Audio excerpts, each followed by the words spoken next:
Здравствуйте, с вами «Акцент». Более недели назад официально открылась паромная переправа по маршруту Якутск-Нижний Бестях. О готовности предприятий водного транспорта, о мерах, призванных упрощать работу паромной переправы, а также об обеспечении безопасности поговорим сегодня.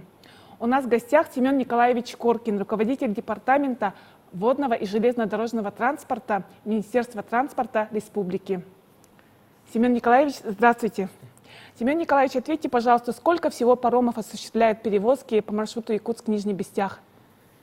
В целом, если рассматривать Республику Саха-Якутия, у нас на территории республики 14 паромных переправ. Это на реке Лена 4 переправы, на Вилюй 4 переправы и 2 переправы по реке Алдан. И на малых реках это Марха, Амга, Индигирка и Колыма тоже по одной переправе. Если говорить по Якутск-Нижний Бестях, у нас с прошлым годом отмечается увеличение количества флота. И количество перевозчиков у нас осталось на том же уровне. 4 перевозчика. Это ассоциация АЯМ, 1-я, 2-я паромная переправа и ООО «Лентранс». По количеству флота у нас 11 единиц флота. И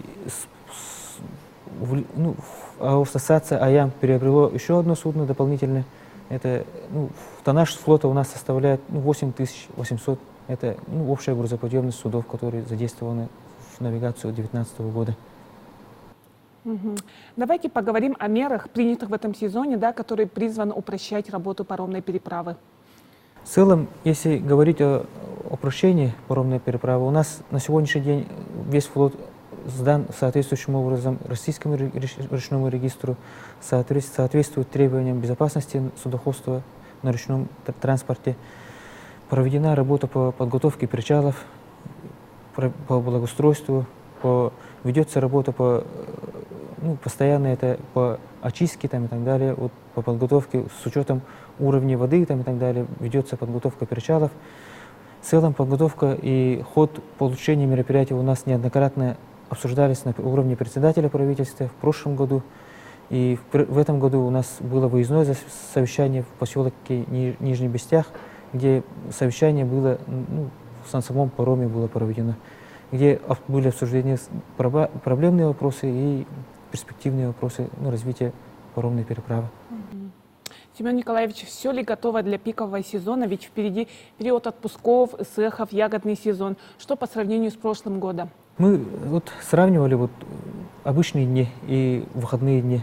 У нас, конечно, с тем количеством флота у нас и поступающим автотранспортный поток, если бы они равномерно шли, справляются. Например, с понедельника по четверг таких ажиотажев нет у нас, да? Основной пиковый момент у нас происходит с пятницы и со стороны города Якутска, и со стороны Нижнего Бестяха, это воскресенье получается, где-то часов с 4 до вечера. В пиковые дни у нас судоходные компании уже работают не по расписанию. Это говорит о том, что увеличивается частота рейсов и возможность переработки транспорта увеличивается. С точки зрения самой организации паромной переправы, у нас с прошлого года установлены заграждения. Это со стороны Якутска. Это 3 причала, которые определенная работа с мерией города Якутском проведена, большая, управлением автодорог и самими перевозчиками, благодаря которому у нас железные ограждения поставлены, которые в этот год уже себя оправдали. Тем самым у нас в самом плохом месте, где столкновения, где тяжелые случаи бывают, у нас уже грузопоток регулируется. И еще большое спасибо МВД, нашим коллегам ГАИ, что со стороны Нижнего Бестяха воскресенье они дежурят, и поэтому со стороны уже водителя это уже настораживает, можно сказать. И смысла переходить там быстро, либо вне очереди проходить уже отпадает. И со стороны Якутска у нас, конечно, контингент транспорта большой. Есть, конечно, проблемы ГАИ, то, что нехватка членов, сил и средств у них недостаточно, с точки зрения нормативов, и поэтому они вынуждены только по мере необходимости, по мере ну, отслеживают, мониторят и дежурят тоже со стороны города Якутска. Семен Николаевич, вот отдельно, да, о соблюдении порядка и соблюдении дисциплины. То есть, получается, со стороны Бестяха патрулируют сотрудники ДПС, а со стороны Якутска? Тоже заездами со ГАИ представители находятся на месте. Но сотрудники ДПС, получается, дежурят только по воскресеньям и пятницам, часы пик. Да, часы пик. Постоянно сотрудников ДПС нет. Потому что действительно федеральная дорога Колыма со стороны Якутска очень много дорожно-транспортных происшествий, поэтому вынуждены они в других местах работают, и вот в часы пик они принимают участие в дежурствах для организации пропуска автотранспорта. У нас, конечно, сам менталитет такой, то, что все хочется сразу приехать и поехать, но как бы надо очередь соблюдать там, и так далее, правопорядок. А на ваш взгляд, по сравнению с прошлыми годами, стало ли, да, как-то более организованно все это?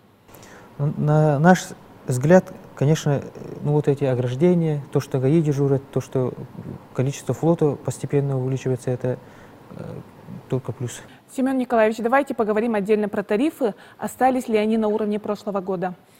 В целом, если говорить про тарифы, у нас ведется регулирование тарифов. Это связано с тем, что перевозка осуществляется в районах крайнего севера, и нам, как субъекту республики, дано право введения регулирования именно на паромных переправах, пересечения автомобильных дорог. В целом, если смотреть, то у нас тарифы не изменились с 2016 года. У нас как бы тарифы на том же уровне остались. Например, при пассажир у нас перевозка 122 рубля, автомобильный транспорт, это легковые автотранспорт, это от 340 рублей до 1200 рублей, в зависимости от грузовой массы. Грузовые автомобили у нас от 400 рублей до 13 тысяч рублей. Это тоже от габаритов, от тоннажа, от загрузки на ось. И стоимость груза 1 тонны у нас составляет 340 рублей. И как бы на сегодня тоже такие тарифы действуют в навигации 2019 года. С ними можете ознакомиться у нас на официальном сайте правительства, Государственный комитет по ценовой политике, и тарифы на 2016 год посмотреть. И везде на электронных доступах у нас все эти тарифы размещены на сегодняшний день. Семен Николаевич, в прошлом году было запущено приложение по отслеживанию движения паромов под названием Best Parom. Расскажите про это приложение, где его скачать, как им пользоваться, что там представлено? У нас с прошлого года, это в соответствии с поручением председателя правительства, у нас Мининноваций совместная работа ведется по именно основной проблемой является то, что народ не знает, к какому причалу подходить, какое судно, какое по очередности перейдет. И запустили такое приложение. В прошлом году у нас первая паромная переправа это использовала, 4 судна, дислокацию можно было увидеть, и тарифы на перевозку. Удобство, можно сказать, то, что человек знает, на какой причал переходит, и куда можно стать, очередь занять, и как бы тем самым разгрузка самих перезагрузки судна упрощает, можно сказать. В этом году у нас второй перевозчик, это ООО «Лентранс», тоже разрабатывает второе приложение. Свое приложение. Свое приложение. Он будет называться «Умный паром», по-моему, да? Так. На сегодняшний день он тоже находится в тестовом режиме с разработчиком, чтобы пусконаладочные работы сделать. С точки зрения перевозчика он отслеживает данные по парому, расход топлива и так далее, эксплуатационные характеристики, скорость судна и так далее. А с точки зрения пользователя можно мониторить дислокацию судна и к какому причалу оно будет приходить. С этой точки зрения упрощение есть.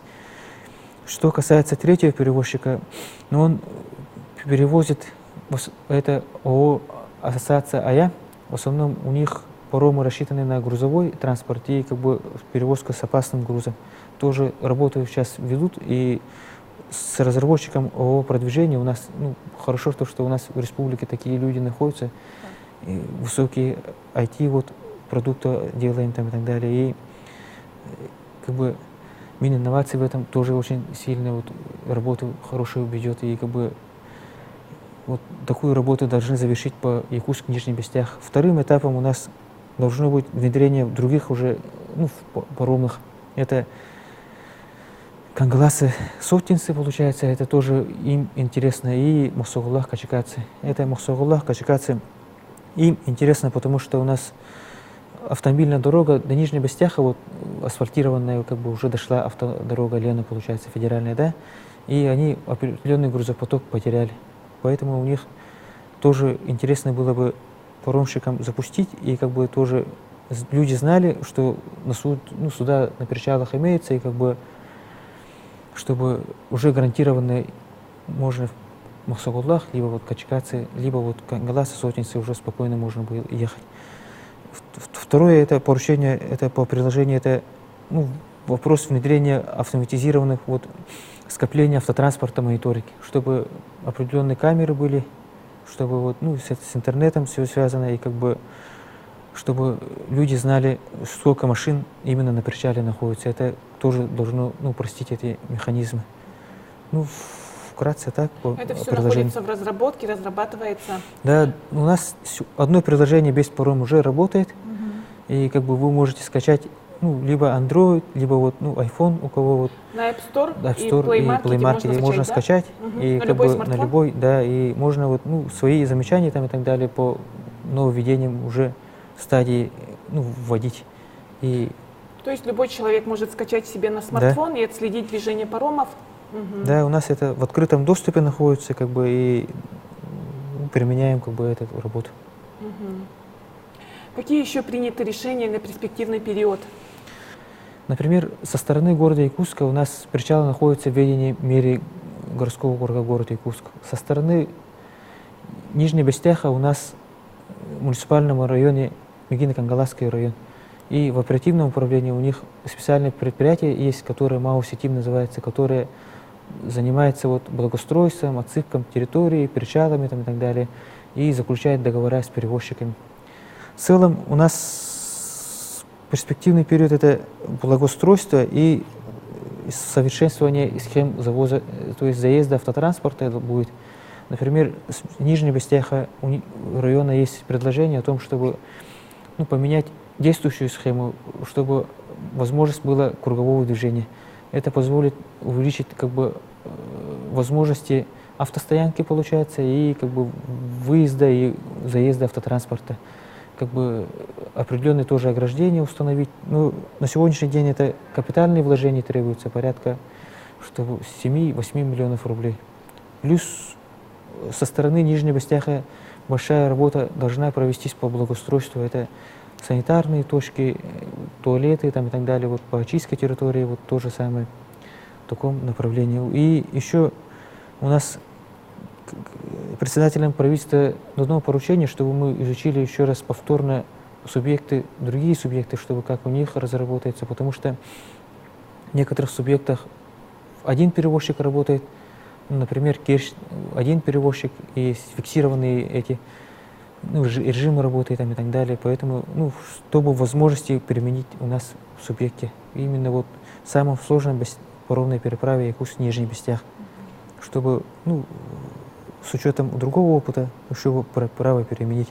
У нас, можно сказать, в прошлом году еженедельно практически мы собирались у председателя правительства, и в этом году тоже по итогам встречи будет создана нашим приказом министерства рабочая группа, которая непосредственно будет мониторить обстановку, вносить предложения по улучшению.